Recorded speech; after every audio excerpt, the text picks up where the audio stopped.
제가 기도하겠습니다. 하나님, 오늘도 저희를 주님의 말씀 앞으로 인도해 주시니 감사합니다. 오늘도 성령 하나님께서 친히 이 시간 주장하여 주셔서 또 오늘 우리에게 주시고자 하는 말씀을 아버지 하나님 말씀하여 주실 때 우리의 마음을 열어서 하나님의 음성을 듣게 도와주시고 또 이 제사법을 통해서 배우는 예배 정신으로 하나님을 더 뜨겁게 예배하는 또 하나님 더 온전하게 예배하는 예배자로 설 수 있도록 주님께서 도우시고 역사하여 주시옵소서. 모든 것 감사드리며 살아계신 예수님 이름으로 간절히 기도드렸습니다. 아멘. 감사합니다. 오늘은 저희가 이제 4강을 공부할 차례입니다. 그래서 5제사 중에 이제 나머지 3개의 제사를 한꺼번에 네, 저희가 공부를 하도록 하겠습니다. 저희가 번제와 소제에 대해서 공부를 했었죠. 기억나십니까? 번제는 내 모든 것이 하나님의 것입니다. 내 전부가 하나님의 것입니다.를 우리가 그 마음으로 하나님을 예배하는 거고요. 소제는 최고의 것으로 내가 하나님을 예배하겠습니다. 다 100%잘 알고 계시네요. 네, 그 예배 정신으로 주일날 예배 드려 보셨습니까? 아, 할렐루야. 네, 감사합니다. 네. 아, 제 부끄러운 고백을 하자면, 제가 지난 주일날, 이제 레위기도 이제 강의를 하니까요. 저도 이제 당연히 제일 먼저 이 예배 정신으로 예배를 드려야 되잖아요. 근데 지난 주일에 찬양을 함께 부르는데, 새로운 찬양을 불렀잖아요. 결단 찬양으로. 네, 오늘 이곳에 계신 성령님. 근데 제가 뭐 잘 알고 있던 찬양이기도 하고, 뭐 여러 차례 불렀던 찬양이기도 한데, 박자가 너무 안 맞는 거예요, 제가. 그래서 내가 수도 있죠. 네, 토요일 날 집에서 아내랑 더 열심히 더 몇 번이라도 더 불러보고 왔어야 되는데, 내 안에 최선을 다하지 못했구나라는 어떤 회개가 저한테 있었습니다. 몇 번, 그래, 한 번 더 불러보고, 새로, 또 우리 교회에서는 또 새롭게 하는 거니까, 예전에야 뭐, 다른 찬양 인도자들, 저보다 훨씬 더 찬양 잘하는 사람들이 불렀으니까 저는 뭐 회중으로 따라 불렀으면 됐는데, 그래도 리드하는 입장에서 내 노력이, 그러니까 최선이 아니었구나라는 생각이 있어서, 예, 이번 지난 주일날 예배 마치고 혼자 좀 주님 앞에서 회개하는 시간이 좀 있었습니다, 혼자. 그래서, 하셨어요? 아니, 그런 건 아닌데, 제가 그냥 그거를, 네, 부르는 동안에 이제 제 마음 가운데 좀 그 마음이 있었어요. 네가 그렇게 강의를 하면서 너한테는 최선이었냐라는 어떤 하나님의 음성이 좀 들리는 것 같아서 아유 하나님 죄송합니다. 제가 더 작은 것, 그러니까 더 정말 모든 것에 더 최선을 다해 보겠습니다라는 고백을 했습니다. 그렇다고 제가 이번 주에 찬양을 안 틀릴 거냐? 또 그렇지는 않을 건데, 네. 그러나 최선은 아니었다라고 하는, 네. 네. 제가 뭐 최선을 다했으면 좀 틀려도 여기까지인가 보다 할 텐데. 네, 그 모습이 좀 부족해서 하필 또 지난주에 저희가 소재를 공부했는데 제가 그런 마음이 있었습니다. 아무튼 우리가 정말 내 모든 게 하나님의 것입니다라는 마음으로 또 내가 최선을 다해서 준비하고 최선을 다해서 예배를 드리는가 이것만 제가 사실 점검해도 우리가 드리는 예배가 훨씬 더 복될 거라고 생각을 합니다.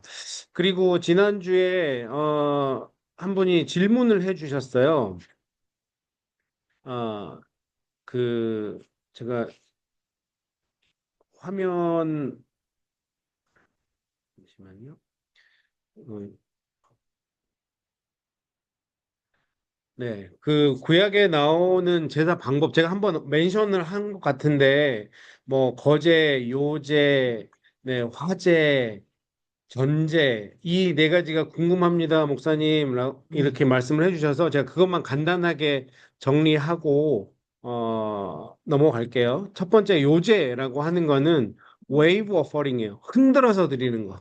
네, 흔들어서 드리는 겁니다. 그래서 제물을 앞뒤 혹은 좌우로 흔들어서 하나님께 드린 이후에 제사장에게 주는 그런 방법이에요. 그래서 주로 곡물을 드릴 때, 그러니까 소제를 드릴 때 요제라는 방법으로 주로 많이 드리긴 하죠. 그리고 제사장 위임식 할 때 그 가슴 고기를, 가슴 부위를 요제로 흔들어서 주님께 드리고 제사장에게 드려라라는 기록도 있습니다. 그래서 요제라고 하는 거는, 흔들어서 드리는 거다. 이렇게 생각하시면 될 것 같아요. 그러니까 지금 우리가 나누는 이 네 가지, 요제, 거제, 화제, 전제라고 하는 것은 드리는 방법이죠. 네, 그러니까 이거는 뭐 우리가 지금 배우고 있는 속죄제, 속건제, 화목제, 번제, 소제를 이런 방법으로 드린다라고 하는 그런 방법을 얘기하는 겁니다. 두 번째는 거제예요, 거제. 이렇게 올려드리는 거. 네, 뭐 보통 리프트 오퍼링이라고도 많이들 하는데 들어서 올려드리는 거. 하나님 앞에 뭐 이렇게 올려드린다라고 하는 그 미닝이 들어 있는 거죠. 재물을 높이 위로 올려드려서 하나님께 드리는 의식. 그래서 모든 것이 하나님께 속해 있습니다. 이거 하나님 주신 거 다시 하나님께 올려드립니다. 약간 이런 마음으로 드리는. 그래서 주로 이 거제를 드렸던 재물은 뭐 재물의 넓적다리 부위를 주로 이제 성경에는 그 부분이 멘션이 돼 있어서 네 그렇게 규례가 정해져 있고 레위기 7장에 보면 이 거제를 드리는 모습이 나오기도 합니다. 세 번째는 화제입니다. 화제는 재물을 불에 태워 드리는 거죠. 그래서 사실은 거의 대부분의 제사들이 화제에 속한 거죠. 불에 태워 드리는 거니까. 그래서 불에 태운다라고 하는 거는 그냥 내 전적인 걸 다 드립니다라고 하는 그런 거잖아요. 다 태워 드리는 거니까. 그리고 또 속죄와 정화, 내가 다 태우는 거니까 죄를 태우고 하나님과의 화목을 상징하는 또 화제의 의미에는 또 이제 향기로운 제물이다라고 하는 것도 있어요. 그래서 뭐 짐승이든 곡식이든 기름이든 화제로 이렇게 대부분 많이 드립니다. 그래서 대부분의 제사 방법은 화제다라고 생각하면 되고 마지막으로 전제라고 하는 것. 전제는 부어드리는 거죠. drink offering이라고 합니다. 그래서 포도주나 독주를 제단에 부어드리는 제사. 근데 전제의 특징은 뭐냐면 마지막 남은 한 방울까지도 다 드린다라고 하는 온전히 내 모든 것을 온전히 바치는 전적인 헌신을 상징할 때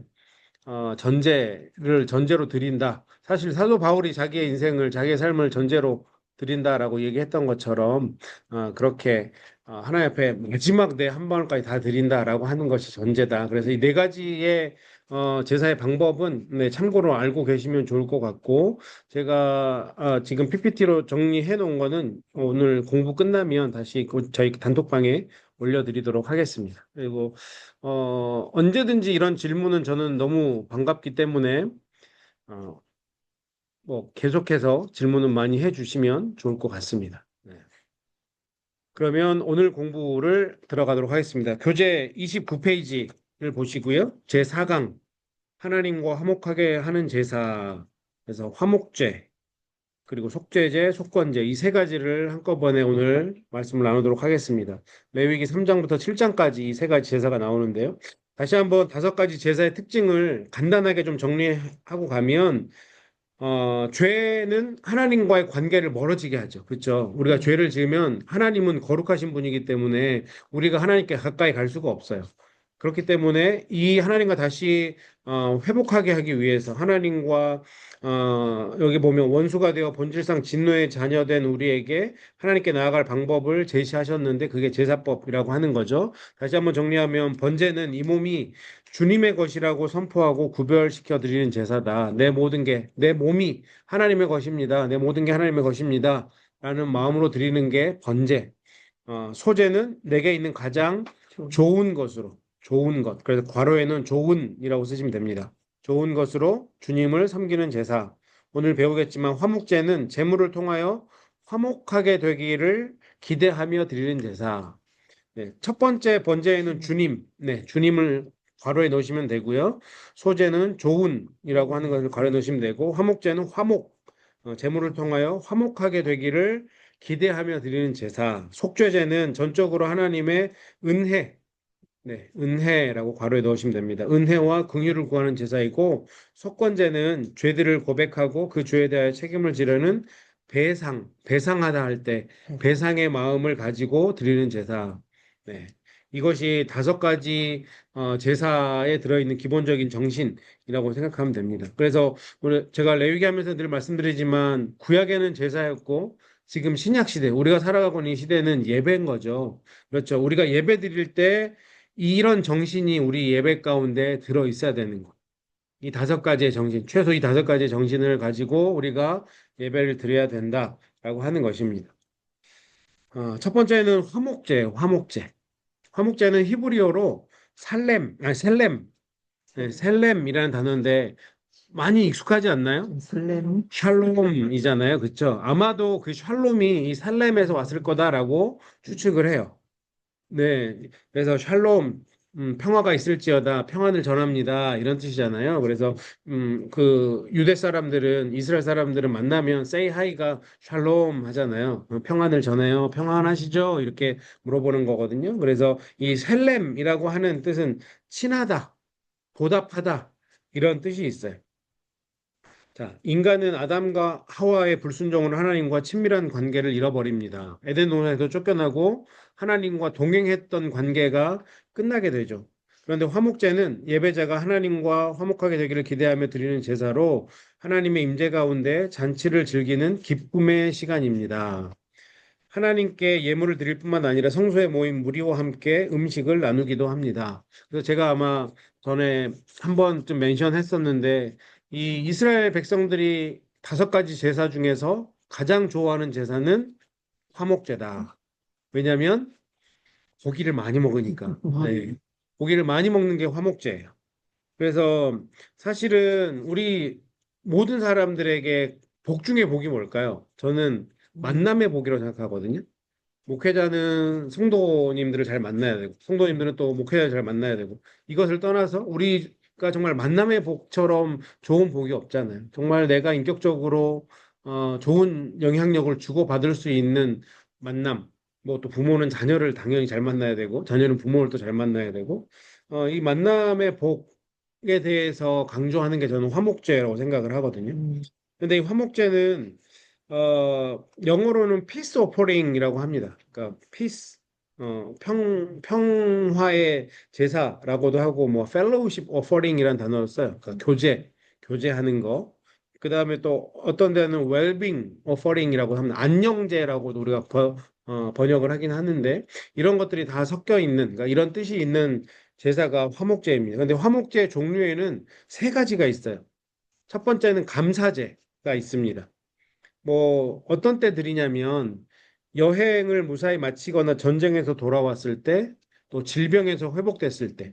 그러니까 사실 뭐 지금이야 여행 편하게 다니지만 예전에는 여행을 왔다 갔다 하는 거는 이 당시에는 목숨 걸고 왔다 갔다 하던 시대거든요.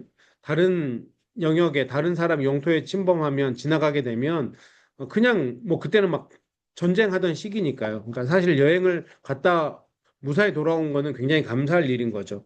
또 전쟁에서 돌아온 건 더 마찬가지죠. 살아서 돌아온 거에 대해서 또 질병에서 뭐 그 당시에 병원이 있었던 것도 아니니까 몸이 아팠는데 나았다라고 하는 것도 굉장한 감사의 제목이죠. 그래서 이 화목제 종류 중에 하나가 감사제, 감사함으로 드리는 제사가 화목제입니다. 두 번째는 낙헌제라고 하는데 다른 말로 하면 이거는 자원제예요. 자원에서 드리는 자원제가 낙헌제라는 뜻입니다. 그래서 이거는 언제 드리냐면 자원에서 드리는 거잖아요. 스스로 알아서 하면 더 칭찬받죠. 그런 것처럼 주신 기쁨을 더 큰 것으로 나누고 싶을 때, 하나님께서 나에게 주셨는데 하나님 이게 너무나 감사해요라고 우리가 드리는 거. 음, 그게 자원제죠. 낙헌제고. 그러니까 뭐 요즘으로 치면 그런 신방 같은 게 저는 또 낙헌제나 자원제라고 생각하거든요. 우리가 드리는 공예배 말고 아 목사님 우리 집 와서 예배 한번 같이 드려주세요. 뭐 이사를 했던지 아니면 뭐 다른 어떤 일이 있던지 할 때 신방 요청을 하시잖아요. 그러면 그게 내가 자원하는 마음으로 예배를 드리는 거니까 그게 어떤 요즘으로 굳이 비교해 보자면 그렇지 않을까라는 생각이 들고 세 번째는 서원제. 우리가 서원하다 할 때 그 서원제거든요. 그러니까 사실은 이 서원이라고 하는 게 뭔가 내가 하나님 앞에 요구할 때 이게 잘못 인식이 돼서 하나님 나 이거 해주시면 내가 이거 할게요라는 게 서원으로 되는데 원래 본질은 그게 아니고요. 하나님과 더 가까워지기를 바라는 마음에서 드리는 거예요. 서원한다라고 하는 거는 내가 하나님과 더 가깝게 친밀하게 지내고 싶습니다. 우리가 제일 잘하는 서원했던 여인이 누굽니까? 한나죠. 한나. 사무엘, 자기 아들 사무엘을 드렸던. 근데 사실은 그 서원하는 마음 이면에는 내가 하나님과 더 인격적인 관계로 가까이 되기를 원합니다라는 그 마음이 들어있는 거거든요. 그래서 이 화목제 이 세 가지, 감사제와 낙헌제와 소원제, 이 모든 게 화목제다라는 것.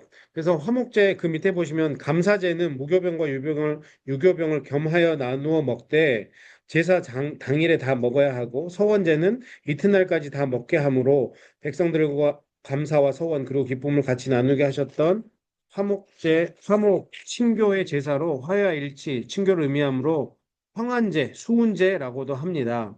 거의 잘 안 쓰긴 하는데 이런 말로도 쓰입니다. 하나님과의 친교가 중요한 목적이며 하나님과 제사장, 예배자가 모두 한 제물을 회식하는 기쁨을 누립니다. 화목제의 신학적 이해는 그리스도께서 화목 제물이 되신 십자가 희생을 의미합니다. 재밌는 거는요, 이 화목제 제물을 어, 사람들하고 나눌 때 언제까지 다 먹으라 그래요? 어떤 제사는 당일에 먹어야 되는 게 있고 다른 제사는 이틀 안에 먹어야 돼. 그런데 사실은 소 한두 마리 이틀 안에 먹기 쉽겠습니까? 쉽지 않아요. 그렇죠? 근데 이거를 왜 빨리 먹으라고 했을까요? 첫 번째, 냉장고가 없죠. 냉장고가 없어요. 그거 아껴놨다 먹으면 상할 수 있고 아플 수 있어요. 이게 뭐 그냥 제가 생각하는 뭐 현실적인 이유라면 그 이면에는 영적인 이유가 분명히 있을 거라고. 왜 빨리 먹으라 그랬을까? 음식 상할까 봐. 네, 그건 제가 방금 말씀드렸고. 네, 영적으로 보면 감사해서 드리는 거잖아요. 화목제는. 그렇죠? 그러니까 우리가 감사는 그때그때 바로바로 나누라는 이런 경험 있으시죠? 내가 누군가에게 감사를 표현해야 되는데, 해야지 했다가 깜빡하고 놓치면, 한 며칠 지나면, 이거 지금 내가 괜히 이걸 얘기해봐야 너무 타이밍을 놓친 거 아닌가라고 해서 그 감사를 표현 못하는 경우들이 종종 있거든요. 감사와 기쁨을 나누는 거는 그때그때 바로바로 해야 되고, 아까 말씀드렸던 것처럼 만약에 뭐 소를 한 마리 잡았어요. 그러면 먹다 먹다 힘들 수 있잖아요. 그러면 그 얘기는 뭐예요? 감사는 많은 사람들하고 나누라는 거예요. 그러니까 그거를 빨리 먹는 방법은 내가 많이 먹는 방법도 있지만 여러 명이 한꺼번에 먹으면 빨리 먹을 수 있는 거거든요. 네. 그러니까 감사는 많은 사람과 함께 나누라고 하는 그 하나님의 마음이 이 안에 들어 있는 거죠. 그래서 보면 화목제는 어떤 동물로 드릴 수 있느냐면 소나 양이나 염소예요. 한 가지가 빠져요. 번제 드릴 때는 뭐로도 드릴 수 있었죠? 제일 작은 동물? 비둘기. 근데 화목제는 비둘기로는 못 드리게 해요. 왜 그래요? 그렇죠. 이거 비둘기 갖고 나눠 먹었다는 속이 더 상할 수 있어. 싸울 수 있어. 야, 네가 좀 더 먹냐? 뭐 이렇게 할 수 있단 말이에요. 이 당시에. 그러니까 비둘기는 화목제로 드리지 못해요. 어, 여러 명하고 나눠야 되니까. 이 화목제를 드릴 때 하나님께 드리는 부분은 기름이랑 콩팥이랑 간이에요. 기름이랑 콩팥이랑 간을 하나님께 드려요. 기름이랑 콩팥이랑 간은 안 먹는 거죠. 잘 안 먹는 거예요. 그렇죠? 그래서 하나님이 어떤 마음이 있어요? 맛있는 부위들, 고기 먹을 수 있을 만한 부위들은 사람들하고 더 많이 나누라고 하나님께 드리는 부분은 그냥 그 안에 있는 의미만 가져가시는 거예요. 제가 전에 말씀드렸지만 기름이 요즘 시대나 지방이고 하니까 뭐 사람들이 저거 안 먹는 거지만 이 당시에는 기름이라고 하면 부요한 거, 풍성한 거라는 뜻이 있거든요. 그러니까 귀한 부분이에요. 지방은.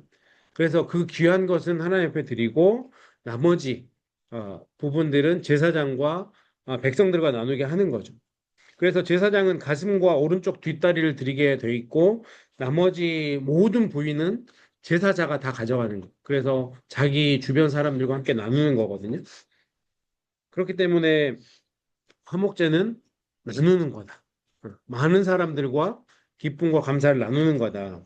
그래서 화목제의 특징은 자발적인 제사라는 거예요. 자발적인 제사. 사적인 성격이 굉장히 강합니다. 창세기 31장에 보면 어떤 내용이 나오냐면 야곱이 산에서 제사를 드리고 형제를 불러서 떡을 먹었다라고 하는 장면이 나오거든요. 어쩌면 이게 화목제의 시초가 될 수 있겠다라고도 얘기를 해요. 그러니까 제사를 지내고 나서 형제들과 같이 그 떡을 함께 나눠 먹었다라고 하는 거거든요. 화목제를 드릴 때 전에도 소제할 때 말씀드렸지만 번제를 드릴 때도 소제를 드리고 화목제를 드릴 때도 소제를 같이 드리거든요. 그러면 곡물이나 무교병으로 만든 떡으로 소재를 드린다고 그랬잖아요. 그러면 그 남은 것들도 다 같이 나눠 먹는 겁니다. 그래서 이 화목제에는 어떤 학자들은 속죄의 기능이 없다라고도 얘기하긴 해요. 하지만 뭐 그거는 사실 저희가 밝힐 수 있는 부분은 아니고, 그런데 제가 말씀드렸던 것처럼 이 화목제 하나만 따로 드리는 경우는 거의 없었거든요. 속죄제와 속건제를 드리고 번제를 드리고 마지막에 화목제를 주로 드려요. 그러니까 이 전체적인 그 제사, 전체적으로 드린 제사 안에 속죄의 기능이 있기 때문에 당연히 화목제를 드릴 때도 죄사함에 대해서는 우리가 받았다라고 하는 것을 염두에 두면 될 것 같고요. 그래서 그런 의미에서 보자면 우리가 다음에 이후에 공부하게 될 속죄제나 속건제는 관계 회복이 목적이라면 번제와 소제는 관계 지속이 목적인 것. 그러니까 속죄제나 속건제는 죄의 문제를 해결해야 되잖아요. 그러니까 관계 회복이 목적이고 번제와 소제는 관계가 지속되는, 그러니까 회복된 관계가 지속되기를 원하는 마음으로 드리는 제사고요. 화목제는 그렇게 하나님과 관계가 회복된 것을 이웃과 확장하는 사람들과도 화목하게 되기를 그런 마음에서 드리는 제사가 화목제다라고 생각하시면 될 것 같습니다. 그래서 이 화목제는 말 그대로 정말 하나님과 화목하고 사람과 화목하기를 바라는 그 하나님의 마음. 이것이 이 화목제 안에 들어와 있다라고 하는 것을 기억하셨으면 좋겠습니다. 그래서 사실은 화목제, 우리가 이걸 예배 정신으로 생각을 해보면 예배 안에서 화목제의 정신도 굉장히 중요한 거죠. 우리 주일날 드리는 예배를 보면 화목제 요소는 어디 있을까요? 네? 친교, 그렇죠. 친교인데 우리 예배 안에는 친교 파트가 있죠. 축복합니다. 네, 축복합니다. 네, 저는 그게 또 우리가 드리는 네, 축하도 하고 축복도 하고 네, 다 하면 될 것 같습니다. 그러니까 그 짧은 시간이지만 우리가 하나님과 함께 예배하는 이 시간에 당신과 함께함이 기쁨입니다라고 화목의 요소를 하나님 앞에 올려드리는 게 아닐까 생각을 해봅니다. 그래서 사실 우리가 예배라고 하는 것은 하나님과의 수직적인 관계이지만 그 예배 가운데 성도들과의 수평적인 관계도 반드시 그 예배 안에 들어가야 된다라고 하는 것도 우리가 기억하셨으면 좋겠습니다.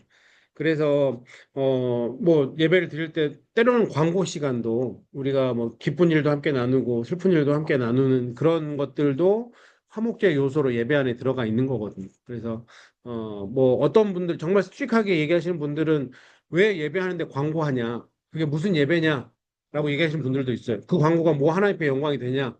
그냥 교회 소식을 알리는 건데 라고 스트릭하게 얘기하시는 분도 있지만 그 의미도 무슨 말인지 충분히 알겠지만 이런 의미에서 보자면 화목제 명목에서 보자면 그렇게 우리 성도들의 삶을 나누는 것도 하나님이 받으시는 또 예배다라고 생각하시면 좋을 것 같습니다. 그래서 정말 하나님이 그런 우리 성도들 간의 교제도 기뻐하신다라고 하는 것을 반드시 기억하셨으면 좋겠습니다. 그래서 뭐 사실 마태복음 5장 말씀에 보면 예수님께서 예물을 재단에 드리다가 혹시 형제와 다툰 것들이 기억나면 그걸 드리기 전에 화목하게 하고 오라고 말씀하시잖아요. 먼저 형제와 화목하고 와서 예배를 드려라. 그래야 내가 예배를 받겠다라고 말씀하신 것도 우리가 반드시 기억하셨으면 좋겠습니다. 그래서 우리가 성도로서 하나님을 예배하는 것만큼 중요한 것은 성도들 간의 교제, 화목하게 지내는 것. 이것도 굉장히 중요하다. 하나님 받으시는 예배의 모양이다라고 생각하시면 좋을 것 같습니다. 교재 30페이지를 보겠습니다. 감사하는 마음으로 드리는 제사. 그래서 감사제. 앞에서 우리가 공부했죠. 네, 감사하고 싶은 마음이 있을 때, 환난으로부터 구원받았을 때. 네, 그래서 그 answer의 첫 번째 괄호에는 감사를 쓰시면 되겠습니다. 원수나 병의 공격에서 하나님의 도우심을 받았을 때, 환난에서 구원받았을 때 하나님의 자비에 초점을 맞춰 드리는 제사입니다. 그래서 하나님께서 행하신 것에 대해서 드리는 감사. 우리 삶 속에 보면 뭐 우리가 꼼꼼히 살펴보면 네, 하나님이 다 하신 거잖아요. 거기에 우리가 또 때로는 감사의 예물을 드리기도 하고 그래서 뭐 우리가 그렇게 감사함으로 직접 그렇게 표현해 가면서 드리는 제사는 이렇게 감사제, 화목제로 드리는 제물이다라고 할 수 있을 것 같아요. 요즘에는 뭐 우리가 뭐 교회 와서 서로 잡진 않으니까 뭐 감사 헌금 드리는 게 그게 또 감사 예물이 아닐, 감사제가 아닐까라는 생각도 해봅니다. 나의 감사의 생활은 어떻습니까? 매일의 감사가 있습니까? 마음과 입술로 드리는 감사, 물질로 드리는 감사, 몸으로 드리는 감사가 있습니까? 감사는 놓치지 않고 하고 계십니까? 어떠신 것 같으세요? 고개만 다 끄덕이고 계신데, 네, 잘하고 계신다고 생각합니다. 네, 잘하고 네, 해감이 없어? 아, 아니에요. 잘하고 계시는 것 같아요. 네, 뭐 열심히 더 섬겨드리는 것도, 네, 네, 감사할 것 같아요. 뭐 우리 소 권사님도 저번에 그 얘기 하셨잖아요. 그러니까 영어 이런 거 어려우신 분들 도와주시는 거 그런 것도 다 제가 볼 때는 화목제라고 생각하거든요.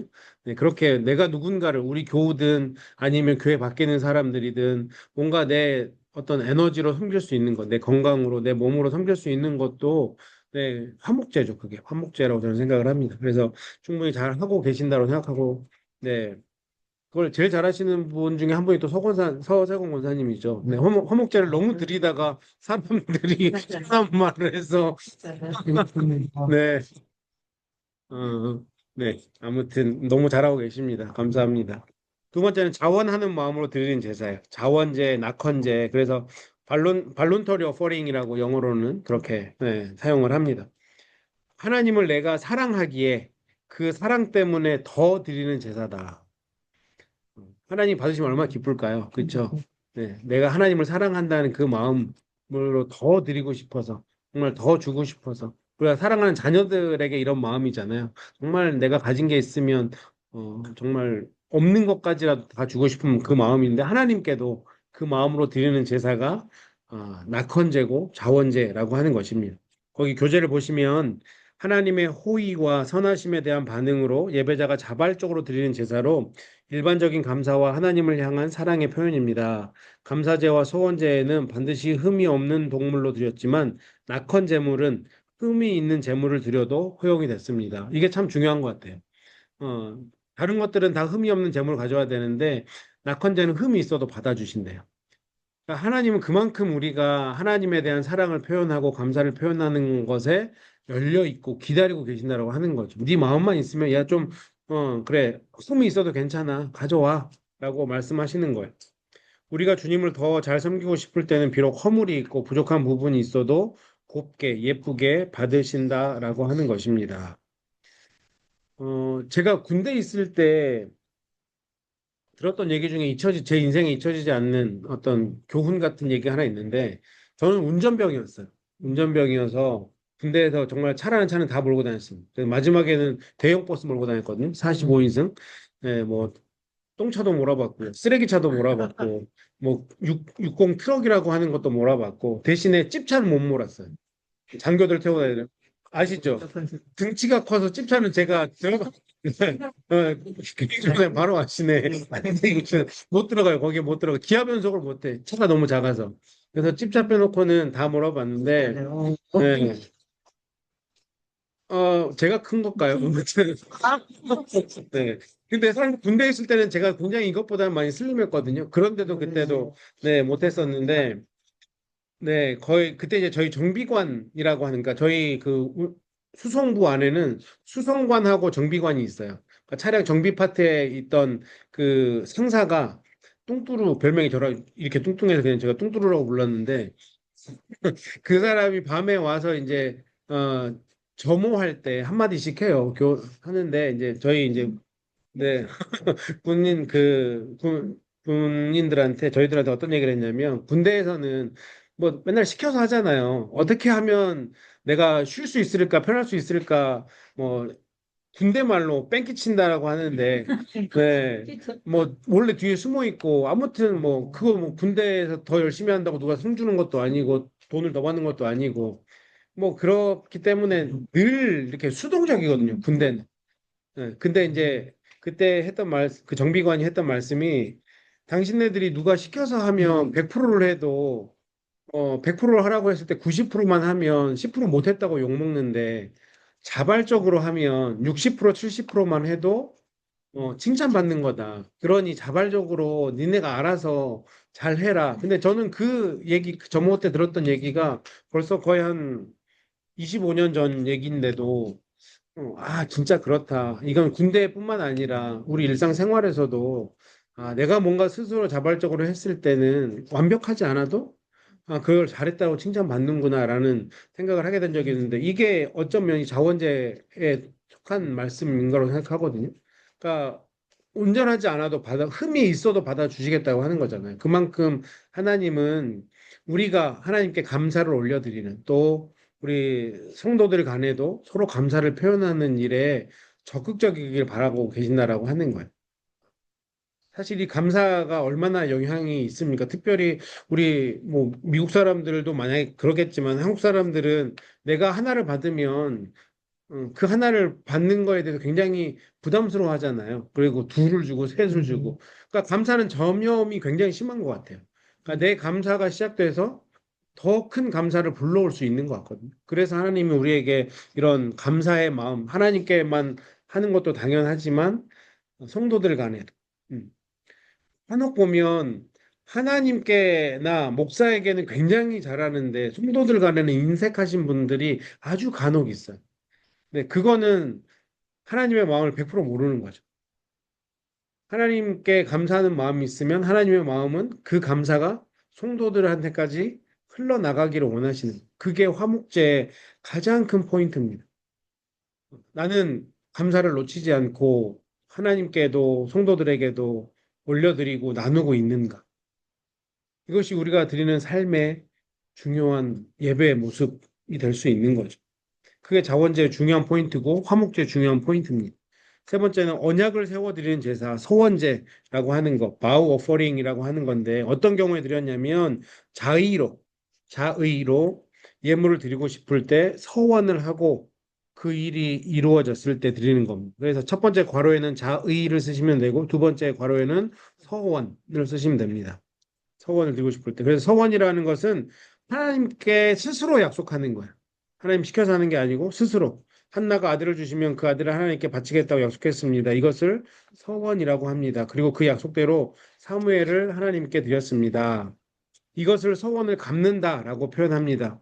이렇게 서원을 하거나 서원을 갚을 때 드리는 제사를 서원제라고 합니다. 아마도 성경에 나와 있지 않지만 한나는 사무엘 드리면서 서원제를 드렸을 거예요. 어. 이게 방법이었으니까. 그래서 우리가 하나님 앞에 약속을 드리고 그 약속이 이루어졌을 때 그때 또 하나님 앞에 특별하게 감사로 예배하는 것 이것이 서원제다. 그러니까 뭐 우리도 그렇게 서원제를 드리는 경우가 있겠죠. 요즘 시대에도 하나님 앞에 하나님 내가 이렇게 하나님 앞에서 이렇게 하겠습니다라고 약속을 하고 나서 그러나 그게 이루어졌으면 또 그것에 감사해서 드리는 감사의 예물이나 감사의 예배는 성원제가 되는 거죠. 어, 그래서 지금 이 시대에도 우리가 하고 있는 예배 방법이다라고 하는 것, 성원제도. 그래서 우리가 기억하셨으면 좋겠습니다. 그래서 우리 화목제에는 세 가지 종류의 제사가 있다라고 하는 것. 첫 번째, 감사제. 두 번째, 발론티얼리, 네, 자원제, 낙헌제. 세 번째가 서원제. 네, 이 세 가지 모두는 화목제다. 그리고 화목제의 목적은 하나님께 감사하고 성도들과 그 감사를 나누는 게 화목제의 목적이다라고 생각하시면 되겠습니다. 31페이지 4번 보실게요. 제물의 드림과 나눔. 그것도 굉장히 중요한 화목제의 성격이죠. 하나님의 것은 하나님께 드리고 사람의 몫은 사람과 나누어야 됩니다. 제물을 드리는 법과 나누는 법은 어떤 것입니까? 첫 번째, 하나님, 아까 제가 말씀드렸는데 내장에 덮인 모든 기름과 두 콩팥과 간과 피, 기름, 콩팥, 간, 피, 이 네 가지는 하나님께 드립니다. 아까 말씀드렸다시피 이 네 가지는 먹, 웬만하면 먹지 않는 겁니다. 그렇죠? 물론 우리 한국 분들은 뭐 다 잘 드셔서 간도 먹고 피도 먹고 막 이러는데, 네, 뭐 몸에 좋다고 막 엄청 먹잖아요. 그러나 보편적으로는 잘 먹지 않는 것, 그걸 하나님 받으셨습니다. 봉사하는 제사장들에게는 오른쪽 뒷다리와 소재물 중에 하나님께 거제로 올려드렸던 것.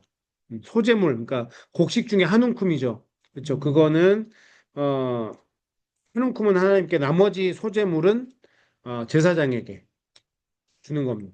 그리고 아론과 그의 아들들은 가슴 부분과 뒷다리, 그러니까 여기까지도 제사장이죠.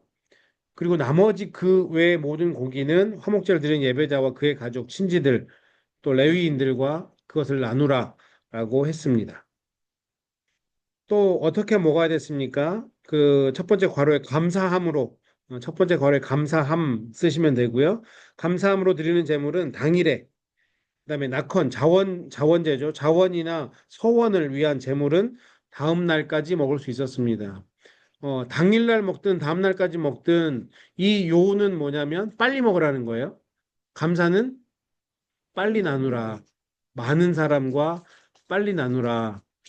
혹시 지금 감사를 내가 나눠야 될 것들이 마음 가운데 있으신 분은 오늘이나 내일까지 나누라. 오늘 공부하셨으니까 바로 적용을 하시라. 네. 그것을 우리가 적용해 보면 좋을 것 같습니다. 그러나 제3일에는 불태웠습니다. 아깝죠. 얼마나 아까워요. 고기를 불태워야 되는 거는. 아, 내가 먹었어야 되는데, 감사를 나눴어야 되는데, 내가 못했네. 그 마음을 가지라는 거예요. 감사는 빨리 나누라는 겁니다. 감사의 마음을 주께 드리는 일은 즉각적이어야 됩니다. 밑줄 긋겠습니다. 즉각적. 아니면 하이라이트. 감사는 즉각적으로. 시간이 흐르면 자연히 감사의 마음이 희석이 되어 마음도 관계도 변질되어 버립니다. 하루나 이틀을 넘기지 않도록 주의해야 됩니다. 하나님 앞에 드릴 것을 다른 대상에게 돌리는 것은 우상 숭배입니다. 당연히 하나님께 드릴 것들은 하나님께 가야 돼요. 그렇죠? 그러니까 사실은 먼저 모든 일에 감사는 하나님께 먼저 드리는 거예요. 그리고 나서 사람들과 나누는 것입니다. 근데 아까 제가 말씀드린 예 중에 하나가 하나님과 뭐 목회자들 가운데는 감사를 잘 표현하는데 성도들하고 잘 못하는 사람도 있는가 반면에 하나님께는 인색한데 또 성도들한테 굉장히 풍성하게 베푸시는 분들이 있어요. 그런 분도 계시더라고요. 되게 신기하긴 한데 물론 그것도 뭐 안 하는 것보다는 훨씬 잘하는 거죠. 그런데 성경적인 원칙은 하나님의 것은 하나님께, 사람들과는 사람들과 이 두 가지를 다 잘 해야 된다라고 하는 겁니다. 하나님 앞에 드릴 것을 다른 대상에게 드리는 거는 우상 숭배다. 예를 들면 그런 걸 것 같아요. 그러니까 우리가 믿는 자로서 10의 1조는 하나님 앞에 드리는 거잖아요. 10의 1조를 드림으로 이 모든 것이 하나님의 것입니다를 우리가 하나님의 주권을 인정하는 건데 가끔 그런 질문하시는 분들이 계세요. 목사님, 뭐 제 11조를 어떤 선교사님에게 그냥 헌금하면 안 될까요? 라고 하는데 저는 좀 스트릭하게 말씀드립니다. 하나님의 것은 하나님께 정말 선교사님에게 드려야 될 마음이 있으면 내 폴션을 줄여서 줘야 되는 거죠. 왜 하나님의 폴션을 자기 마음대로 선교사님에 드리는지. 네, 물 차도 더 드시고요. 괜찮습니다. 그러니까 이거는 굉장히 스트릭하게 얘기하는 겁니다. 그러니까 만약에 그분이 초신자고 이러면 시험 들 것 같으면 그렇게까지 저는 얘기는 안 하는데 그럼에도 불구하고 우리가 적어도 이렇게 성경 공부를 하시는 우리 성도님들 정도의 수준이라면 믿음의 수준이라면 그거는 하나님 보시기에 요즘 젊은 사람들한테 하는 얘기로 양아치네라고 얘기를 들을 수 있어요. 네, 그거는 하나님 거는 당연히 하나님께. 또 내가 정말 그런 마음에 감동이 있으면 내 소유를 줄여서 내 포션을 줄여서 주는 게 맞는 거죠. 그게 또 하나님 앞에 영광이 되겠죠. 그래서 어, 감사는 빨리 나눠야 되고 하나님의 것은 당연히 하나님께 드려야 되고 사람의 것은 또 사람에게 줘야 된다. 이것을 기억하셨으면 좋겠습니다.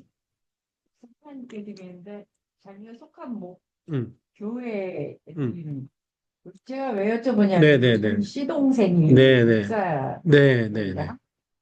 저희 시어머니가 음, 그래서 굉장히 어려우니까 또 11조를 네네네. 시동생한테 네네. 본인 교회에 안 음. 드리시고 그런 거는 저는 이거는 이제 제 개인적인 목회 철학인데요.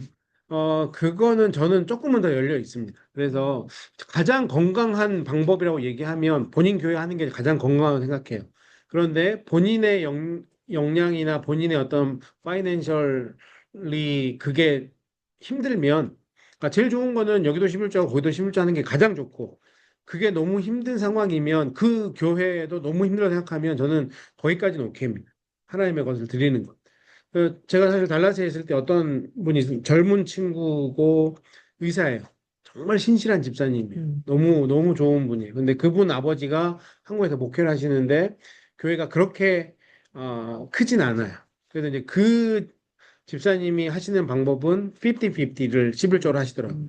네, 이 교회 절반하고 아버지 교회 절반하고 그분도 뭐 론을 너무 많이 받고 공부를 했고 그래서 뭐 지금도 이제 론을 갚아가면서 의사를 하고 있는데 이분이 참 고마운 건 뭐냐면 개업을 하지 않았어요. VA 하스피털에 있거든요. 그 군인들 왜냐하면 거기는 정부잖아요. 그러니까 어, 론을 있잖아요. 매칭을 해주더라고요. 내가 갚은 만큼 정부에서 갚아줘요. 네, 그래서 네, 그런 것도 있고. 그래서 이제 근데 그분이 VA 하스피털에 있는 중요한 이유는 뭐냐면 자기는 선교를 더 많이 다니고 싶어서 거기에 있는 거예요.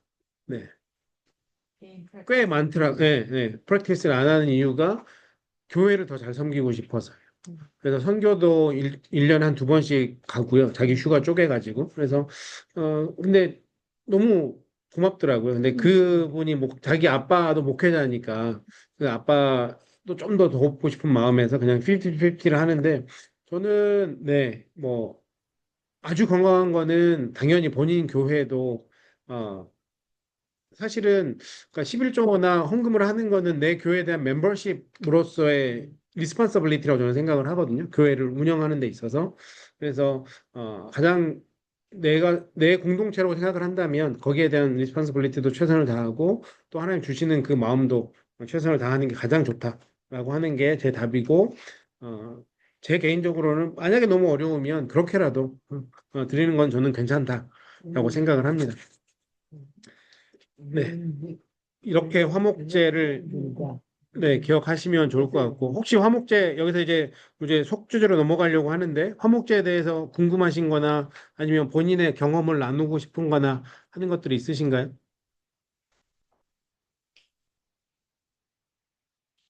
더 많이 드려야 되겠다. 아유, 감사합니다. 네.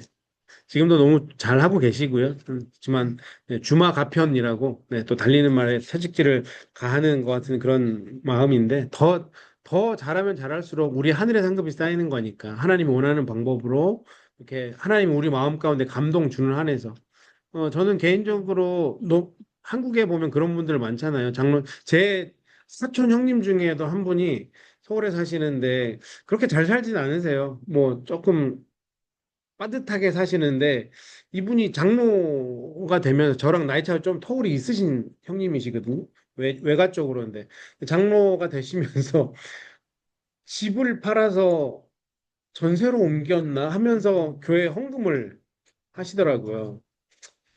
개인적으로 저는 그게 그렇게 달갑진 않았어요. 그러니까 그분의 믿음 너무 귀한 건데, 네.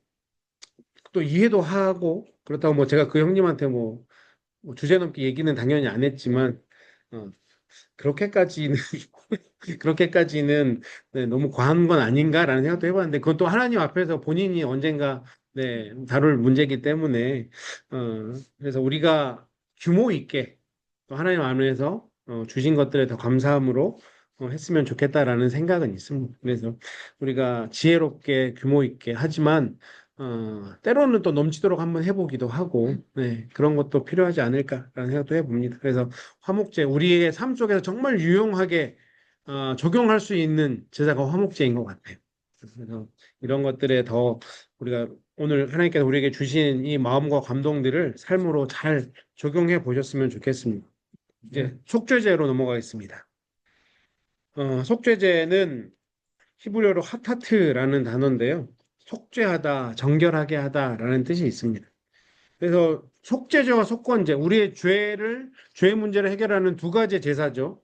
속죄제와 속건제가 있다고 말씀드렸고, 제가 처음에 간단하게 설명을 드렸어요. 속죄제는 어떨 때 드리는 제사냐면, 약간 계명을 어겼을 때, 뭔가 우리의 원죄와 같은 그런, 어, 죄를 용서받기 위해서 드리는 제가 속죄제라면, 또 이따 공부하게 될 속건제는, 어, 이거는 길트죠. 그러니까 뭔가 내가 배상할 수 있는 그런 죄. 내가 남의 것을 훔쳤어.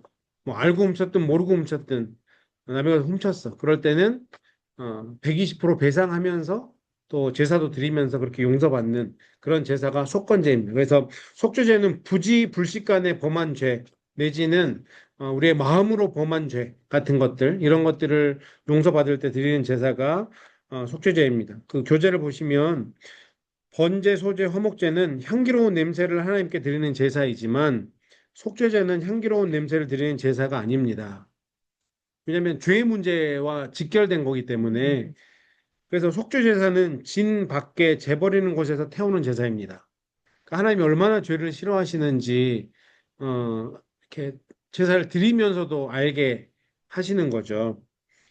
예수께서 세상 죄를 지고 가는 하나님의 어린 양이 되셔서 내 죄를 지고 진 밖으로 나가 태워져 제사가 되셨습니다. 골고다 언덕으로 그렇게 가서 제사를 드린 거죠. 제가 된다는 말은 죄의 멸절을 뜻합니다. 완전히 죄로 다 태워서 싸그리 태워서 드린 제사입니다.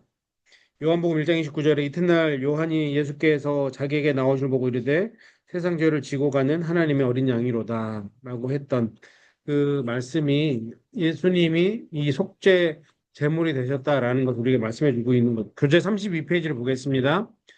거룩하신 하나님은 부정함 가운데 계실 수 없습니다. 그렇죠. 거룩과 부정은 공존할 수 없어요. 음. 그러니까 부정한 존재들이 있으면 하나님은 거기에 못 가요. 하나님은 거룩하신 분이니까. 그러므로 속죄제의 주요 기능은 하나님이 거하시는 성소를 정결하게 하며 하나님을 그의 백성 가운데 거하실 수 있도록 처소를 준비해 드리는 일입니다.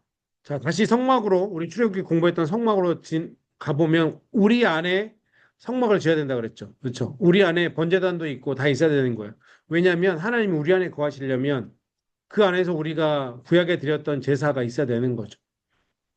속죄죄, sin offering이라고 하는 것, 속죄죄는 하나님께서 금지한 계명들을 범하였을 때 증인으로서 진술을 회피하거나 함부로 맹세한 죄, 부지 중 짐승이나 사람의 부정을 입은 죄 등을 용서받기 위해 드려지는 제사입니다. 그러나 고의적으로 지은 죄에 대해서는 속죄죄가 아무 소용이 없습니다. 부지 중에 죄를 범한 것. 음.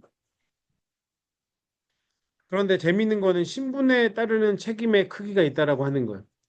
신분에 따르는 책임의 크기가 있다. 속죄제 예물을 드리는 자의 신분에 따라서 구분되었습니다. 제사장은 뭘로 드리라고 그랬습니까? 찾아보셨나요? 숫송아지. 제일 비싼 거. 제일 비싼 거. 제사장은 책임이 크다는 거야. 그쵸? 근데 제사장만 그랬냐? 회중. 음. 그러니까 전체 죄도 숫송아지로 드려야 돼. 회중을 대표해서 회중을 위한 제사는 장로들이 제물에 안수합니다. 그러니까 다 똑같은 거죠, 사실은. 주님 보시기에 우리가 제사장이든 회중이든 하나님 보시기엔 다 똑같다라고 볼 수 있습니다. 그렇게 대표해서 드릴 때는 수송아지로 드려야 됩니다. 족장은 뭘로 드려요? 숫 염소로 드립니다. 두 번째로 비싼 거죠. 족장은 리더죠. 요즘으로 치면 리더격입니다. 그 다음에 평민은 뭘로 드립니까? 암염소나 어린 양이나 비둘기, 네, 비둘기까지도 하나님이 받아주십니다. 흑빈자는 고운 가루 에바 10분의 1 에바, 그렇죠? 10분의 1 에바. 그래서 사실은 동물로 피가 죄를 사해 준다 그랬는데 곡물은 피가 아닌데도 받아주시는 거예요. 우리가 소지하면서 제가 잠깐 언급했는데 그만큼 하나님은 핑계 댈까 봐. 하나님 내가 너무 힘들어서 너무 돈이 없어서 이번에 속죄제를 못 드렸어요. 라고 핑계 댈까 봐 곡물이라도 가져와서 죄의 문제를 해결해라. 라고 말씀하시는 거예요. 그러니까 하나님은 우리가 죄의 문제를 해결하기를 너무나 바라시는 거죠. 왜 죄의 문제를 해결하기를 바라실까요? 우리에게 죄가 없어야 하나님이 우리와 함께 하실 수 있거든요. 내가 거룩하니 너희도 거룩하라. 하나님은 우리가 늘 이 거룩한 상태로 하나님과 동행하고 함께하기를 바라는 그 하나님의 마음인 거죠. 그러니까 죄를 지었으면 빨리 회개하고 다시 하나님과 화목하게 되기를 바라는 겁니다.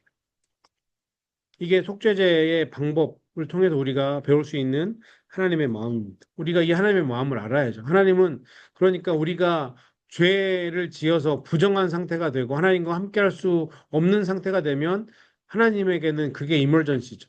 아, 내가 누구랑 함께 해야 되는데 저 친구가 죄를 지어서 지금 나랑 함께 할 수가 없네. 빨리 어떤 방법을 써서라도 이 죄의 문제를 해결해야 되는데, 그리고 내 앞에 나와야 되는데, 라고 하는 거죠. 그런데 구약 백성은 제사를 지내려면 참 많은 시간이 필요했는데, 우리는 얼마나 은혜의 시대를 살고 있습니까? 회개하면 되는 거죠. 그렇죠. 전심으로 회개하면 우리의 죄의 문제가 바로 해결되는 거거든요. 음. 구약 시대에는 동물도 잡아야 되고, 동물도 마련해야 되고, 예, 곡물도 말려서 갈아서 빻아서 그걸 태워드려야 되는데 지금은 주님 앞에 무릎 꿇고 회개하면 되는 거거든요. 근데 그만큼 우리가 편한 것도 있지만 핑계할 거는 더 없어진 거예요. 빨리 회개해야죠. 내 죄가 느껴지는 죄가 있으면 그 자리에서 무릎 꿇어야 된다라고 하는 하나님은 그걸 지금 우리에게 요구하고 계시는 겁니다. 자, 네 단계 속죄제의 피뿌림이 있습니다. 속죄제의 원칙 중 가장 중요하게 살펴야 될 부분은 피가 어디에 뿌려져 있는가라고 하는 거예요. 속죄제의 피는 죄로 인해 문제가 된 부분에 문제를 해결하기 때문입니다. 첫 번째, 제사장이나 온 백성의 죄를 속할 때 피를 뿌렸던 곳은 어디입니까? 휘장입니다. 휘장. 네. 휘장에 7번 뿌리라고 나와 있습니다. 자, 휘장에 그냥 뿌리는 것도 아니고 7번 뿌려요. 7번, 7이라는 숫자는 어떤 숫자죠? 네, 성경에서 완전수라고 하는 거. 그러니까 철저한 회개 기도. 요즘 우리로 적용해 보자면 철저한 회개 기도를 드리라고 하는 거예요. 예수 그리스도의 피가 우리를 왕 같은 제사장으로 세워 지성소 안으로 들어갈 자격을 얻게 했습니다. 히브리서 9장 12절 말씀 우리가 너무나 잘 아는 말씀이죠. 염소와 송아지의 피로 하지 아니하고 오직 자기의 피로 예수 그리스도의 피로 영원한 속죄를 이루사 단번에 송소에 들어가셨느니라. 구약에서 대제사장에게만 제한적으로 열렸던 지성소가 신약 시대에는 예수 그리스도의 피로 활짝 열렸습니다. 죄인인 인간이 하나님께 나아가기 위해서는 반드시 휘장을 넘어 지성소로 들어가야 합니다.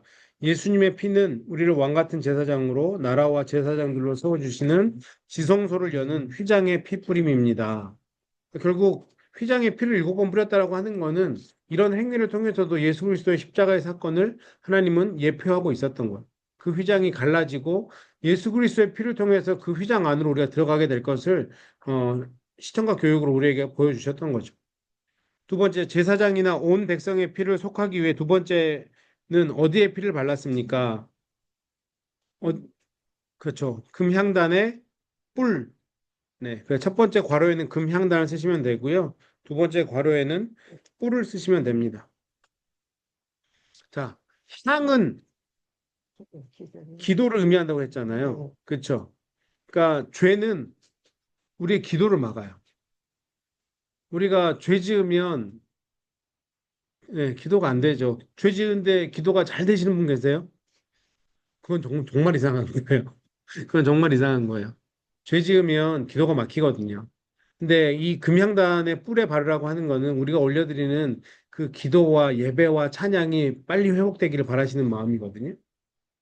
그래서 우리가 빨리 회개를 해야 되는 이유가 거기 있는 거예요. 내 기도와 예배와 찬양이 막히지 않기 위해서. 자, 세 번째, 족장이나 평민의 한 사람의 죄를 속할 때는 피를 어디에 발랐습니까? 번제단의 뿔. 이제 성소 밖으로 나와서 번제단의 뿔에 바르라고 했습니다. 구원은 우리에게 자녀됨의 특권을 허락합니다. 구원의 뿔은 우리의 능력이며 하나님 앞에서 받을 수 있는 아들됨의 특권을 상징합니다. 번제단의 뿔을 잡으면 우리를 죽이려고 덤비는 보수자로부터 보호를 받을 수 있습니다. 이건 참 재밌는 건데요. 죄를 짓고, 그러니까 뭔가 사람에게 원한을 살 때도 있잖아요. 그러면 그 사람이 이 당시에는 그 이 당시에 법 중에 하나 뭐냐면 내 가족이 어려움을 당하면 똑같이 갚아줘야 되거든요. 그러니까 내가 뭔가 부지불식간에 누구를 죽였어. 그러면 이제 도피성의 제도가 있지만 마찬가지로 어떤 사람이 이제 나를 그것 때문에 죽이려고 하면 성막으로 뛰어들어와서 그 번제단의 뿔을 잡으면 못 죽여요. 음. 이 사람은 하나님이 죄를 사했다라고 하는 아마 그런 미닝이 있는 거겠죠.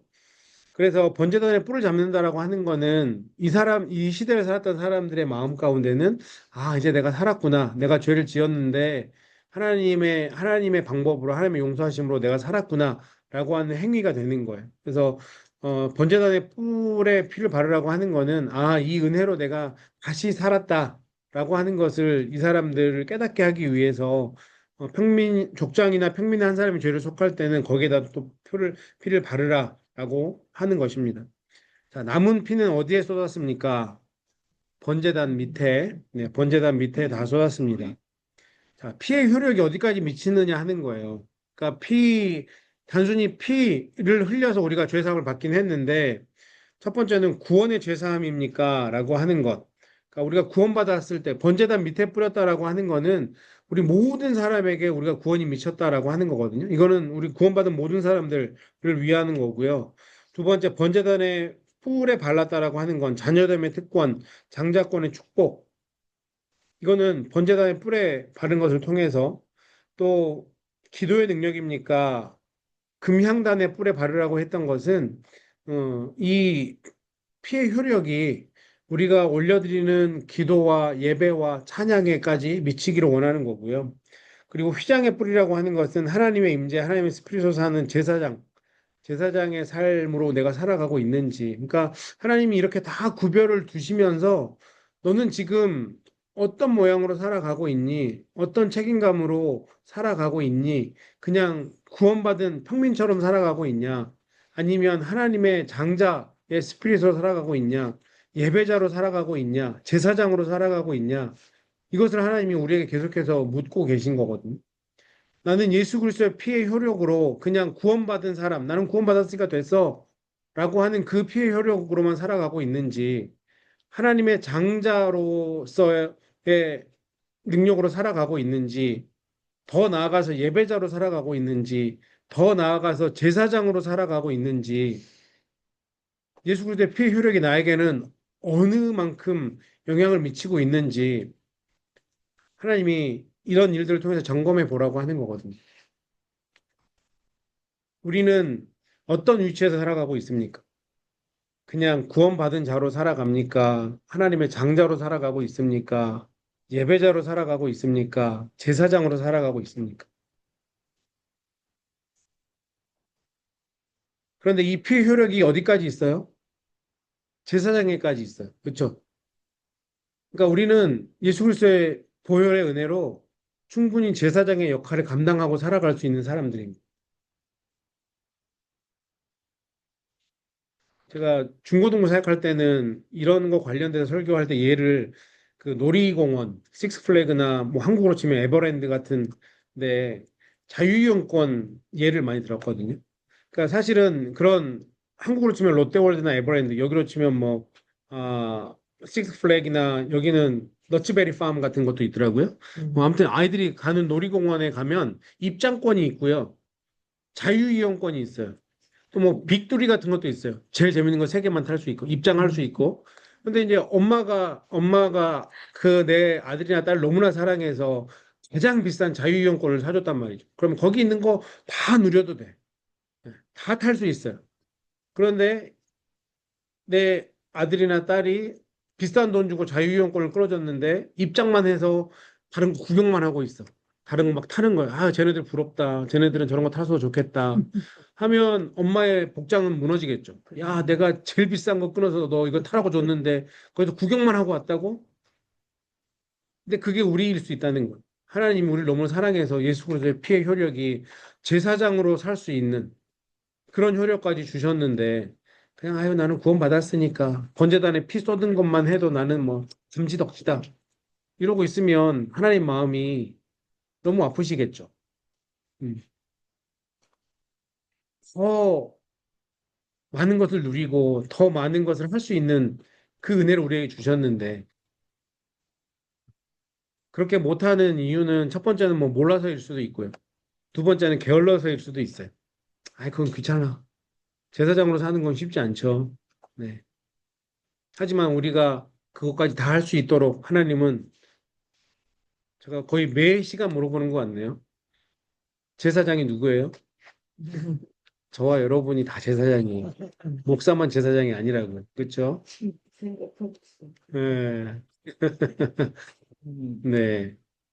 그러니까 저나 여러분은 다 하나님 안에서 목회자 역할을 감당하는 모습으로 살아가야 됩니다. 그러니까 피의 효력, 휘장에 피를 7번 뿌리는 그 효력으로 우리가 살아가야 된다라고 하는 겁니다. 자, 세 번째 속건제입니다. 속건제는 배상할 수 있는 죄예요. 음. 그래서 우리의 허물의 문제를 사하는 것. 속건제라는 말은 그 히브리어로 야삼이라는 단어인데 아샴이라는 단어인데 네, 죄과 범과 아오 그러니까 뭔가 정말 그냥 피지컬리 잘못을 했을 때를 얘기하는 겁니다. 근데 이거 특징은 재밌는 거는 5분의 1을 더하여 드린 제사다. 120%로 갚아야 되는 제사다. 이게 가장 큰 특징이에요. 자, 어떤 경우에 속건제를 드리게 했습니까? 4페이지로 넘어가면 첫 번째 성물에 대한 대범한 죄. 그러니까 어떤 경우냐면 하나님께 드려진 제물이잖아요. 그러니까 제사물 중에 하나님께 드려야 되고 제사장에게 드려야 되는데 그렇게 하나님에게나 제사장에게 드려야 되는 제물을 욕심이 나서 in my pocket 내가 몰래 좀 더 먹고 하는 부분이 있었던 것 같아. 음. 그런 잘못을 했을 때는 120%로 보상을 해야 돼요. 두 번째는 사람에게 손해를 끼쳤을 때도 음. 사람에게 손해를 끼쳤을 때도 120%로 보상을 해야 됩니다. 뭐 이 당시라고 뭐 도둑질이 없었을까요? 이 당시에도 뭐 소매치기도 있고 다 했겠죠. 그래서 5분의 1을 더하여 배상한다. 120%를 배상한다. 이게 속죄제의 가장 재밌는 특징이거든요. 자, 속죄제와 속건제. 어떤 경우에는 속죄제를 드리고 어떤 경우에는 속건제를 드렸습니까? 보상할 수 없는 죄는 속죄제로, 보상할 수 있는 죄는 속건제로. 속건제는 제2급의 속죄제라고 할 수 있습니다. 그러니까 뭐 크게 보면 다 속죄제인데 속건제라고 따로 구분을 해 둔 거죠. 속죄제는 하나님의 계명을 어긴 죄악 때문에 드리는 것이고 속건제는 하나님의 권위나 사람의 권리 침해와 같은 잘못 때문에 드리는 것입니다. 그래서 뭐 그냥 앞에서 설명했던 것처럼 갚을 수 있으면 속건제로 갚는 거예요. 음. 갚을 수 없는 거는 속죄제로 죄 문제를 해결하는 겁니다. 사람과 관계에 있어서 처리해야 될 문제를 하나님 앞에서만 말로만 회개하진 않았습니까? 하나님은 우리가 행동을 할 수 있는 것들은 반드시 행동으로 그리고 120%로 그 죄의 문제를 해결하기를 바라시는 것. 이게 하나님의 마음인 거죠. 아마 그 영화 보셨는지 모르겠는데 미량, 그쵸? 네. 그게 우리 믿는 사람들에게 굉장히 큰 좀, 네, 도전도 되고 충격도 되고 너무 꼴 보기 싫잖아요. 세상 말로 죄송합니다. 나 용서 다 받았어. 그 엄마는 자기 자녀의 씻을 수 없는 상처를 받아서 평생을 그렇게 힘들게 살아서 예수를 모르고 살아가다가 그래도 예수를 믿고 나도 그러면 용서해 봐야겠다라고 그렇게 어려운 마음으로 그 범죄자를 면회 갔는데 나 이 안에서 다 용서받았어 괜찮아라고 하는 그 마음의 억장이 무너지잖아. 있을 수 없는 일이에요. 그거는 잘못된 신앙이죠. 잘못된 신앙을 생각합니다. 어.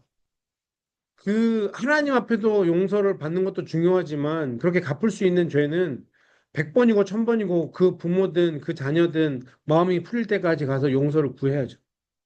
그리고 그 사람이 용서해 준다고 했을 때 비로소 용서를 받는 거겠죠. 그게 하나님의 마음이에요.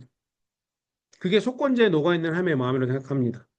3번에 보면 5분의 1의 배상이 주는 유익이라고 돼 있죠. 5분의 1을 더 내게 하신 이유가 무엇입니까? 첫 번째, 신실하지 못하여 범한 죄를 막기 위한 신실하지 못하여. 두 번째는 보상을 통하여 죄의 재범을 예방하기 위한 세심한 배려다. 그러니까 저는 이게 좀 크다고 생각하거든요. 다시는 똑같은 죄를 안 짓게 하려는 거죠. 근데 생각해 보면 광야잖아요. 처음에 시작했을 땐 광야잖아요. 그러니까 5분의 1도 이 사람들한테는 컸을 것 같고요. 5분의 1뿐만이 아니고 속건제를 따로 드려야 돼요. 그러니까 5분의 1 플러스 제사를 짓는 것까지도 더 들어가는 거죠. 안 드려야 될 제사까지도 드려야 되는 거예요. 그래서 사실은 속건제를 드린다라고 하는 거는 어떤 것도 포함되어 있냐면 죄의 자수가 먼저예요. 내가 이런 죄를 범했어요라고 자수를 해야 속건제를 드릴 수 있는 거거든요. 내가 누구 거 제가 그냥 훔쳤어요. 얼마나 부끄럽습니까? 그렇죠. 사실은 그 부끄러움 때문에도 자수를 안 하는 이유가 크거든요. 모른 척하거나 사람들이 모르니까 그냥 조용히 넘어가지 뭐. 이게 있는데 속건제를 드린다라고 하는 건 내가 먼저 내 죄의 고백을 대중 앞에서 하는 거예요. 회중 앞에서 하는 겁니다. 네, 네. 사람한테 제일 상대적으로 그게 아, 그게 네, 일단은 하나님 앞에 드리는 거니까 그렇게 드리고 제가 알기로는 5분의 1이 상대방한테 갑니다. 네, 그러니까 제사장에게 먼저 드리지만 제사장이 네, 그쪽으로 갑니다. 네, 네, 네, 네. 네. 그러니까 하나님께 드리는 거는 속건제로 드려지는 거니까 그건 또 엑스트라죠. 5분의 1 플러스 엑스트라입니다. 속건제. 가서 음, 드려야 되는 걸로 저는 아닙니다. 제사를 먼저 드리면 거기서 이제 이렇게 가는 거죠. 그렇게 그렇죠. 그래서 그거는 약간 헷갈려요. 네네네. 일단은 제사가 먼저입니다. 내가 죄를 제사장한테 고백하는 거거든요. 내가 이렇게 죄를 지었습니다. 라고 하면 사실 그 사람은 120%를 돌려받으면서 아, 저 사람이구나를 아는 거죠. 음, 그렇죠. 네, 그- 맞아요. 맞아요. 네네네. 네, 구약이랑은 그 순서로 보자면 반대입니다. 그렇지만 그 정신은, 네, 그 정신은 적어도, 내가 내 죄의 문제를 잘못한 건 잘못했다라고 용서를 구해야 되는 것. 이게 중심적인 네, 정신이고 그 죄의 정신에는 그렇게 부끄럽게 싫으면 죄 지으면 안 돼. 가 가장 큰 정신인 것 같아. 그래서 그 밑에 보시면 교육과 예방 차원의 제사였다라고 얘기하고 있잖아요. 그렇죠? 경제 문제는 사람의 마음을 지배하기 때문에 죄를 지었을 때 경제적 불이익이 오도록 제도화시켜서 죄의 가속화를 제재할 수 있었습니다. 하나님은 우리가 말로만 회개하기를 원하시지 않습니다. 입으로 때우는 건 안 됩니다. 네, 입으로 때우는 건 안 돼요. 그거 너무 쉽죠. 입으로 때우는 거는. 음, 그리고 또 탐심을 막는 제도적 장치다라고도 볼 수 있는 거죠. 속건제를 드려야 될 경우는 언제냐면 이웃이 맡긴 물건이나 전당 잡힌 물건, 전당 잡힌 물건을 속이는 경우. 이 당시에도 펀샵이 있었나 봐요. 전당포가 있었던 것 같아. 그래서 좀 궁하면 미리 전당 잡혀놓고, 네, 좀 빌렸다가 다시 갚고 이런 것들이 있었던 것 같은데, 어, 그것까지도 또 사기치는 게 있으니까 그러니까 그때나 지금이나 다 사람은 똑같은 것 같아요. 그런데 이 중심 정신이 뭡니까? 하나님은 구원받은 백성이면, 하나님의 은혜를 입은 백성이면 그가 속한 사회 안에서 신실하게 살아가는 걸 원하는, 더 도우면 도왔지, 남의 것 취하지 마라. 라고 하나님 말씀하시는 거죠. 그런 공동체가 사실은 살만한 세상이잖아요. 그렇죠? 내가 좀 손해를 봐도 내가 손해를 보므로 누군가를 더 살맛나게 해주면 사실 그게 정말 참 기쁨 아닌가요? 그렇죠? 뭐 대부분 다 똑같을 것 같아요. 받는 것보다 주는 게 훨씬 더 기쁘시잖아요. 받으면 늘 부담스럽고 너무 감사하긴 한데 아유 내가 더 줬으면 좋지 받는 거는 부담스러운 게 그게 하나님이 우리를 그렇게 만들어 놓으셔서 그런 것 같아요. 그렇다라고 하면 거기에 맞게 살아가는 것이 중요하다. 이게 속건제가 우리에게 주는 중요한 정신이죠. 음. 자, 교재 35페이지를 보겠습니다. 도둑질이나 이웃의 것을 강제로 빼앗을 경우에는 속건제를 드려야 되고요. 남의 잃은 물건을 줍고도 부인하는 경우, 야, 다 똑같은 것 같아. 그렇죠? 안 주었는데? 나 모르겠는데? 어, 거짓말해서 이웃에게 재산상의 손해를 끼쳤을 때에도 속건제를 드려야 됩니다. 그렇죠? 내가 뭔가 거짓말해서 이게 뭐 배임이나 횡령이나 약간 요즘으로 치면 그런 게 아닐까 싶은데 자신이 취한 물건과 그것의 5분의 1을 더하여 주인에게 돌려주게 했습니다. 그 후에 하나님께 속건제를 드렸는데 그때 드려진 제물 역시 흠없는 숫양이었습니다. 여기서는 먼저 드린다고 얘기를 이 목사님은 하나요. 제가 좀 찾아볼게요, 권사님. 네네네. 음, 요? 그렇죠. 그것도 네네네. 사람에 관한 거는 사람에게 먼저. 네, 네, 감사합니다. 자, 그 후에 하나님께 속건제를 드렸는데 이때 드려진 제물 역시 흠없는 숫 양이었습니다.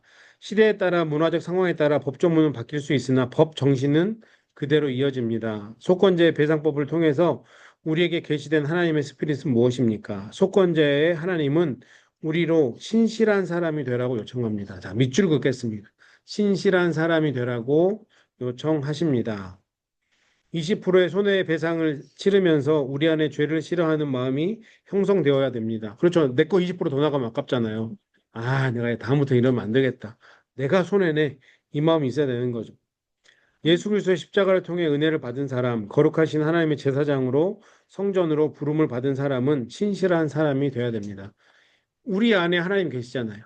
우리 안에 성령님 계시잖아요. 우리 안에 성막을 지었고 이 안에 하나님이 계시면 당연히 그렇게 살면 안 되죠.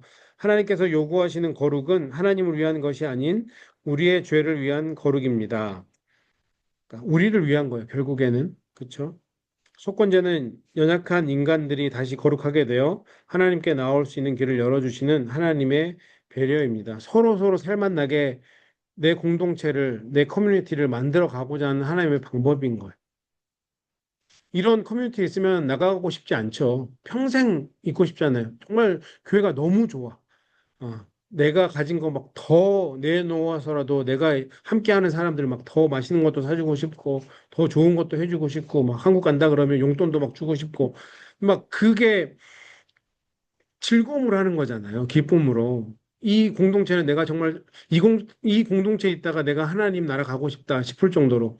그러니까 하나님은 그렇게 만들 수 있는, 그렇게 살 수 있는 원리를 이미 우리에게 주셨어요. 그런데 우리의 탐심이 그 공동체를 깨는 거거든요. 음.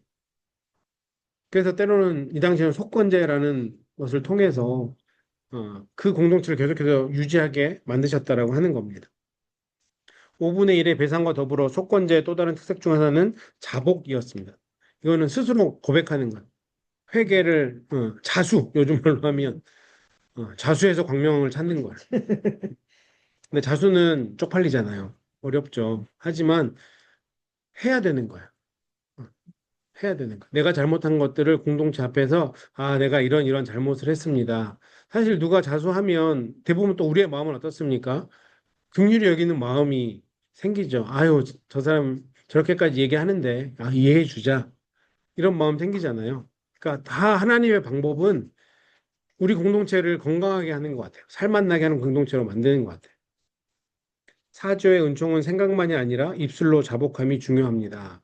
그래서 누군가 사람과의 관계에 있어서도 알량한 내 자존심 때문에 저놈이 나한테 먼저 사과할 때까지 나 죽어도 안 해야지 하면서 관계가 계속 틀어지는 거잖아요. 내가 좀 덜 잘못하고 저 사람이 설령 더 잘못했다고 할지라도 사실은 손바닥에 마주쳐야 박수가 나는 거니까 100% 잘못한 경우는 좀 많이 드물죠.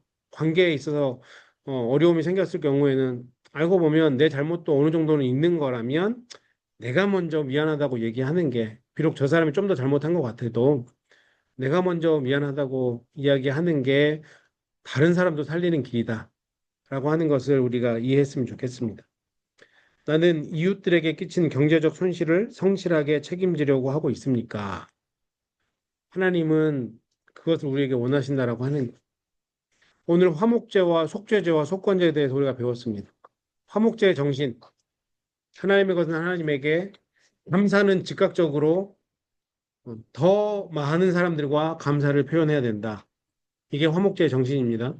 속죄제, 내 모든 죄, 하나님은 우리가 그 피해 효력이 어디까지 가기를 바라고 있는가? 용서해 주신다고 하셨는데, 우리의 죄를 제사장의 삶을 살 수 있을 정도까지 우리를 그렇게 용서해 주신다고 하는, 나는 그러면 그냥 그 예수님의 피해 효력을 번제단 아래 쏟는 정도로만 쓸 것인가? 성막에 휘장에까지 뿌리고 내가 제사장으로까지 역할을 감당하는 사람으로 예수의 피해 효력이 있게 하겠는가? 속죄제의 정신이고요. 속건제, 내가 살고 있는 이 커뮤니티를 더 살맛나게 만드는. 음, 정말 잘못한 것은 잘못했다라고 입술로도 물질로도 여러 가지 모양으로 고백하면서 내가 속한 공동체를 살맛나게 만드는 공동체로 정말 천국과 같은 천국을 경험할 수 있는 공동체로 만들어가는 것.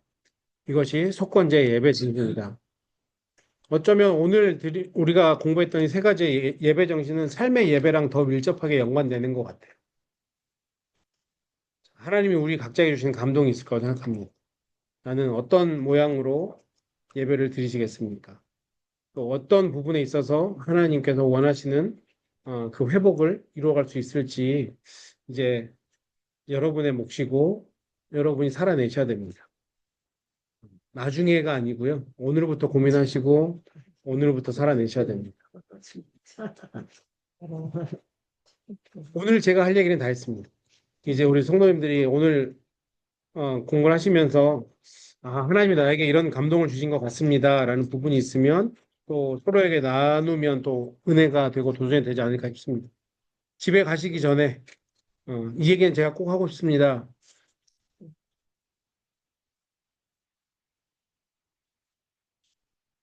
오늘도 여전히 조용하군요. 한결같아서 좋습니다. 네. 자복하지 않으면 어떻게 되는지. 이거는 이제 그 당시의 법이었고요. 네, 그 당시에는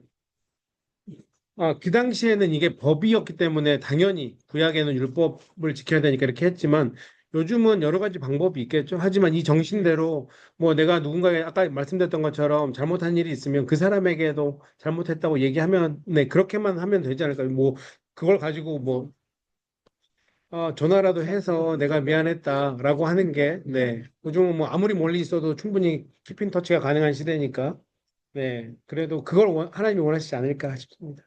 네. 네, 맞습니다. 음, 음,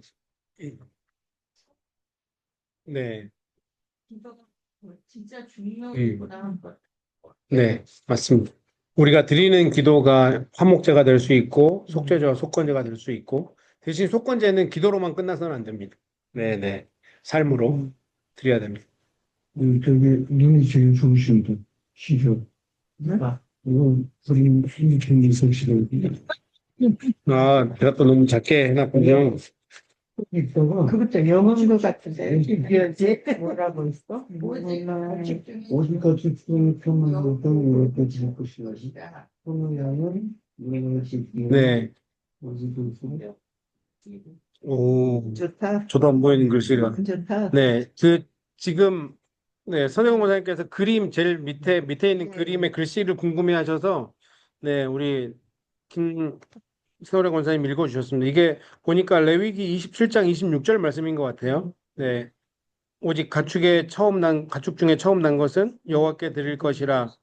소나 양은 여호와의 것이니 누구든지 그것으로는 성별을 성별하여 드리되 못할 것이 없느니라.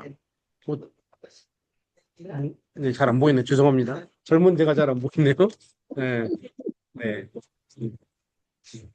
네. 그는 그 성경 찾아봐. 그러니까요. 감사합니다. 오늘도 수고 많으셨고, 혹시 또 줌에서 뭔가 얘기 나눠주실 분들 있으신가요? 네, 네. 정윤환 권사님 말씀해 주십시오. 어, 오늘 목사님께서 해주신 것 중에 정리해 주신 게 가장 저희한테 제 마음에 단 게, 속죄제와 속건제가 관계 회복의 목적이라면 번제와 소제는 하나님과 회복된 관계를 계속하기 위해서 드리는 제사고, 화목제는 하나님과 회복된 관계를 이웃과 연장하는 그러한 의미에서의 제사라고 정리해 주신 게 너무 네, 많은 도움이 됐습니다. 항상 아유, 헷갈리고 정신이 없었는데요. 네, 네, 네, 이렇게 줄기가 정리가 잘 돼서 너무 네. 감사합니다. 아유, 감사합니다, 권사님. 권사님 정리를 더 잘해주시는 것 같네요. 저는 막 얘기했는데. 감사합니다. 네, 정형란 원사님, 네, 정 장로님과 새로 성가대 조인하신, 네, 네, 네. 감사합니다. 다른 거 없으시면 제가 이제 기도하고, 네, 네, 네. 네, 네, 네. 우리들 이야기. 네, 네, 네. 아마 제가 다음 주로 제가 알고 있는데, 네. 시간 질문을 없어요? 언제 질문? 네네네. 그럼 그때 뭐 이런저런 얘기 많이 나눌 거니까, 네. 네, 그때 나눠주시면 되겠습니다. 네, 제가 기도 마치겠습니다. 하나님, 감사합니다. 오늘도 주님의 정말 꿀송이보다 단 말씀으로 우리가 어떻게 하나님과 관계하고 또 이웃과 관계하며 이 땅을 살아가야 될지 깨닫게 하시니 감사합니다. 뭐 우리가 화목제와 속죄제와 속건제의 정신으로 하나님을 예배하고 또 이 땅에서 삶의 예배로 주님께 영광 올려드리는 주의 백성들 될 수 있도록 도우시고 역사하여 주시옵소서. 이제 우리가 배웠던 이 5가지 제사의 정신, 예배의 정신으로 하나님을 더 온전히 예배하겠습니다. 하나님 이 말씀으로 다시 한번 우리를 깨우쳐 주시고 오늘 말씀대로 온전히 순종함으로 나아갈 수 있는 우리 모두가 되어서 하나님 앞에 더 큰 영광 올려드리는 주의 백성들 될 수 있도록 도우시고 역사하여 주시옵소서. 돌아가는 발걸음도 안전하게 지킬 줄 믿사오며 모든 것 감사드리며 살아계신 예수님 이름으로 간절히 기도드렸습니다. 아멘. 아멘. 수고하셨습니다. 감사합니다. 네, 수고하셨습니다. 네. 어,